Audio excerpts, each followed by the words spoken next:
নমস্কার, আমি পাপড়ি ভট্টাচার্য। অ্যাকচুয়ালি কোথা থেকে শুরু করব আমি নিজেও বুঝে উঠতে পারছি না। আমি সবার আগে আমাদের ম্যাডাম চক্রবর্তীর কাছে সুনেত্রা চক্রবর্তীকে অসংখ্য ধন্যবাদ জানাতে চাই। আর ল্যাশ ন্যাচারালসের কাছে আমি ভীষণভাবে কৃতজ্ঞ। কারণ সত্যি কথা যদি আমি বলি, ল্যাশ ন্যাচারালস না থাকলে হয়তো আমি আমার স্কিনটা এরকম ফিরে পেতাম না।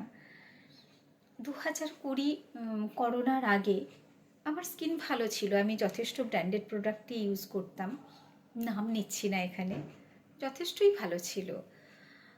কিন্তু 2020-তে যখন আমাদের মানে লকডাউন হয়ে গেল ঘরে, আমি অ্যাকচুয়ালি একজন সার্ভিস লেডি, তো রেগুলার বেরোনো ছিল।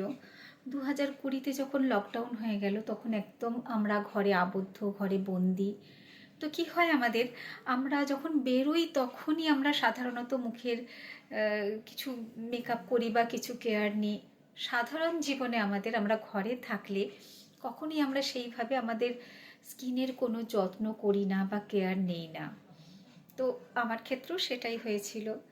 তারপরে যখন আমাদের অফিস শুরু হলো, ওই মাস্কের সঙ্গে মাস্ক পরে যাতায়াত, সারাক্ষণ যখনই বেরোবো তখনই মাস্ক পরা, অফিস যাওয়া আসা, সারা দিন পরে থাকা, এর ফলে কি হয়েছিল, মাস্কের সঙ্গে বা হাত সারাক্ষণ স্যানিটাইজ করা, তো এই কেমিক্যালসগুলোর জন্য এবং ঘাম, প্রচণ্ড ঘামের রিয়াকশানে আমার গোটা মুখটা পুরো মানে ইনফেকশনে ভরে গিয়েছিল, প্রচণ্ডভাবে জ্বালা যন্ত্রণা চলছিল। এটা আমি 2020 জানুয়ারির কথা বলছি, জানুয়ারি টু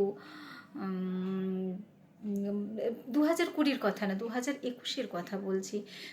আমার বেশ কিছুদিন ধরে টানা চলছিল এরকম। আমি অনেক কিছু করছিলাম, অনেক রকম ক্রিম লাগাচ্ছিলাম, কিছু হোম রেমেডিস করছিলাম, কিন্তু কোনো কিছুতেই আমার সেগুলো ঠিক হচ্ছিল না। অ্যাকচুয়ালি আমি বুঝতে পারছিলাম না।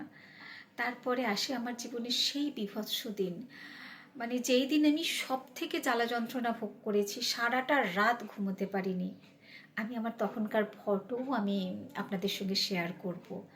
তো গোটা মুখটায় আমার এক কথায় বলতে দগদগে ঘায়ে ভরে গিয়েছিল। তো তখন আমি পাগলের মতো আমার সমস্ত রিলেটিভসদের, সমস্ত ফ্রেন্ডদের কাছে শুধু একটা জিনিসই জানতে চাইছিলাম,